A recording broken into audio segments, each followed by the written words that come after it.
Hello guys, it is Chris back here again with another episode of Magic the Gathering. Today we are playing a Winota deck. Just bog standard red-white Winota. We have dogs as our non-human creatures, and we have a couple of interesting humans.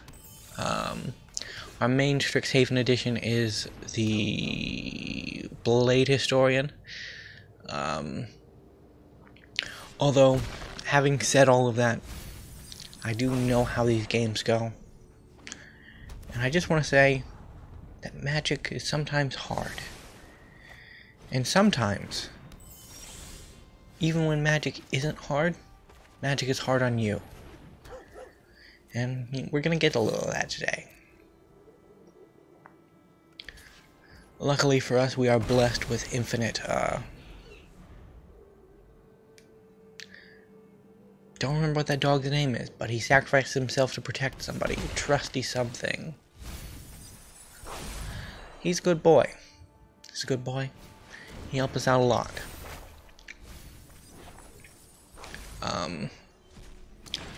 As you can see at the moment, we're not drawing any lands. This is turn 3 and we have 2 lands. Our opponent is on to their turn 4 now. With, they still have 3 lands too, but they have an opportunity to play one, and they do. That's their 4th land. We're down to 2 still. Oh, there goes a Kroxa. One of the nicest things about not being able to play the cards in your hand is that when you have to discard them, you have options. That's really good. Our trusty boy just got eliminated. F's in the chat. He was not meant for this world. Hey, look, a Fabled Passage. This means that we get our 3rd land. It's tapped. That's pretty bad. But it's actually red. So we managed to find a red land. That's cool. This 2-color deck cosplaying as a white deck wasn't going to do very well, to be honest. I love our dogs dearly, but they ain't standard power level deer, you know? They can put up the good fight, but they ain't ever going to win by them. Well, against a control deck that doesn't draw board wipe, they could win. Because if we get a couple of pack leaders down, 1-drop, maybe a 2-drop, a few turns of attacking, that could seal the deal. But, when you're stuck playing 1 spell per turn, it doesn't happen. So, our opponent, who, I don't know how to pronounce his name. I think it's Giichi Chisara? Something along those lines. Hey, the Japanese practice is actually coming in handy here. Has killed us. Yeah, we're dead. But we had a fun match, right? I mean, at this point in the recording session, I was still pretty hopeful, so I thought about saying no, but you know what? He honestly wasn't playing anything too degenerate. It's just kind of our deck's fault for stumbling that we didn't have as good of a game as we could have. So, we had fun. Even if we didn't win. So we're going here into a game 2. Sometimes it takes a little bit, but we are up against a Kimmel. But I always like to look at my opponent's name to see if I recognize them from any previous matches. Because sometimes the matchmaking in this game can be a little odd and you can run into somebody multiple times. But it's a little rare, so I haven't seen it that often. But I'm always looking for it. So we get down our trusty 1-drop. We have 2 of them again this game. That's cool. We drew another Plains. You know what? We have 4 lands. That's cool. That's really cool.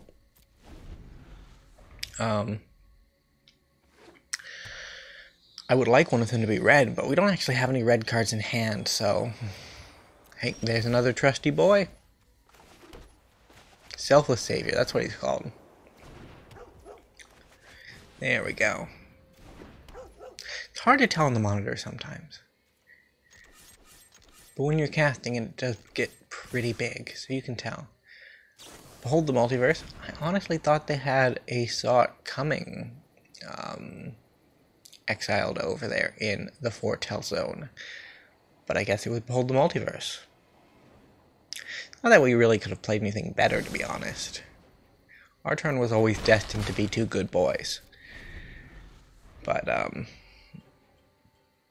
oh, there's a 3-3 for 3 with Trample. That becomes an 8-8 when you have 8 lands on the battlefield. That's cool. Our opponent probably can do that too. That'd be like a pipe dream for this deck. Apparently we cannot have lands. Or at the very least we just can't have the right lands. Shuffler hates us, I don't know what to tell you.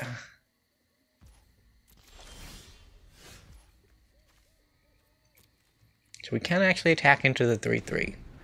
We don't want to throw our good boys to the wolves here, you know. They are good boys. I don't want to see them die. Ugh. Magic makes you think sometimes. One of our good boys last round was eliminated.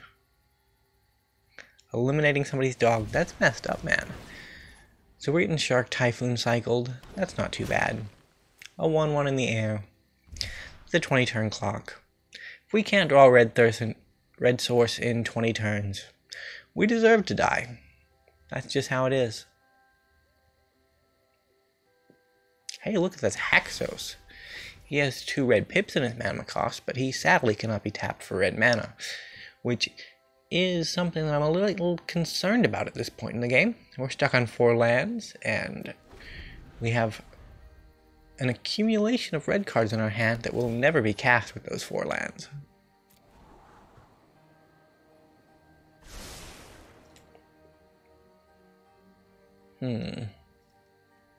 Got a little Cody over there in the corner. I don't know, I think the pets in the backgrounds for Magic the Gathering Arena have been getting worse. We drew our pack leader and cast it. Next turn, we'll be able to attack it for the first time in the game, because pack leader will prevent all combat damage dealt to our good boys. So he's a good boy that can help us keep our other good boys alive, which is a good way of keeping them alive, I guess. I don't know where I was going with that, but he's good at that, you know? Which is weird. 2 mana lords generally don't have as decent of upsides, but you can get some 2 mana decent lords here and there. Like our 2 mana elf lord, Elvish Clan Caller, that's pretty good. I don't think goblins have the 2 mana lord in Historic, but there are definitely other 2 mana lords. I think even Cats has one in Historic. Not Historic, Modern. Hey, we know him.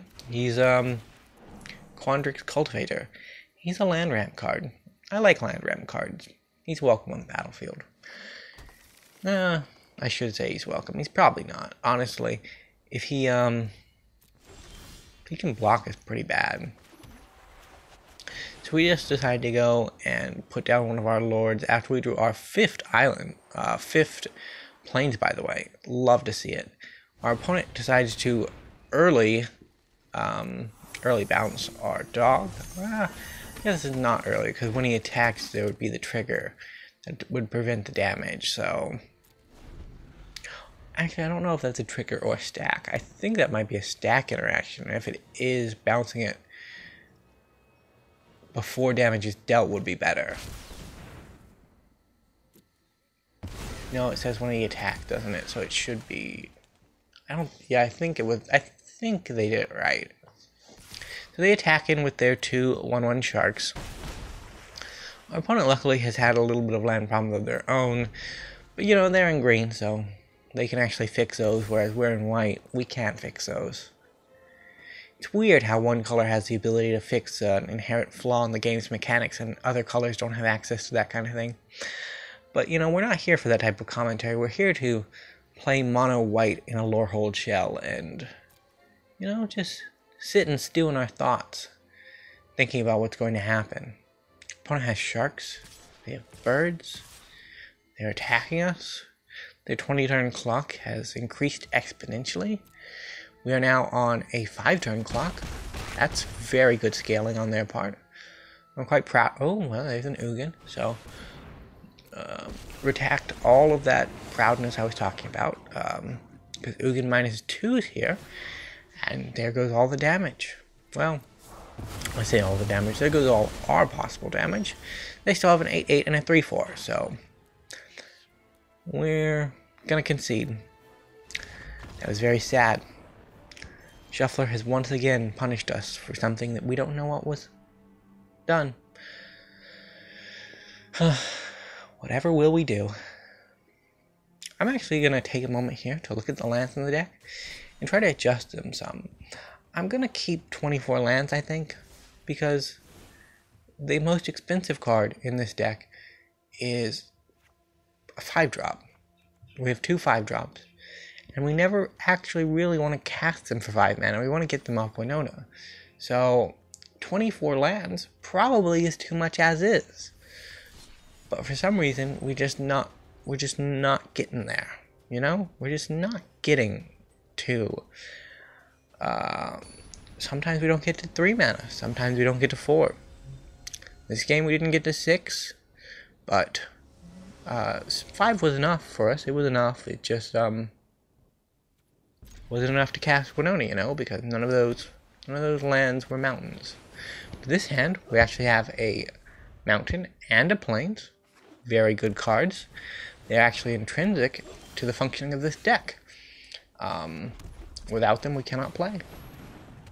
We get our Alpine Houndmaster down. He's going to search up creatures. This is very good for us. There's definitely a joke mechanic in Magic the Gathering called deck thinning. It's where you try to take things out of your deck, so that way you're more likely to hit other things. And in this case, we're taking out dogs so that we can find lands. Generally, you're taking out lands so that you can find action. We're just doing it the opposite way because we need lands. This hand right here, really good. It'll kill our opponent if we can draw up to 4 mana, which is a bit of an ask. We actually attack in here with our Alpine Houndmaster. Our opponent can block and then sack their Selfless Savior, which we're fine with. The Alpine Houndmaster, while it may be one of the biggest creatures on our board, it actually holds less value than the other 2.